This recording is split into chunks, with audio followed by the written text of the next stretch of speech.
তাহলে জিকিরের জগতে সবচেয়ে শ্রেষ্ঠ জিকিরের নাম সহিহ ইবনে হিব্বান, মুস্তাদরাকে হাকিম, দুইটা সহিহ হাদিসের গ্রন্থে হাদিসটা এসেছে।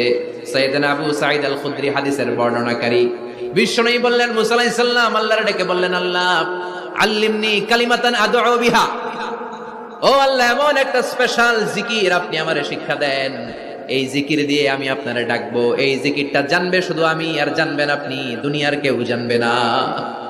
এমন একটা জিকির শিখান যে জিকিরটা কেউ জানে না, জানবে শুধু আমি আর জানবেন আপনি।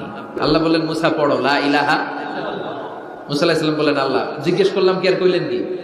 লা ইলাহা ইল্লাল্লাহ এটা তো জাতীয় জিকির, কথা কন, এটা তো ইন্টারন্যাশনাল জিকির, এটা তো সবাই পারে। আমি তো চাইছি এমন একটা এক্সক্লুসিভ যেটা আপনি আর আমি ছাড়া কেউ জানে না, শুধু জানবেন আপনি আর আমি। আল্লাহ বললেন, মুসা এর চাইতে শ্রেষ্ঠ জিকির আমার কাছে নাই।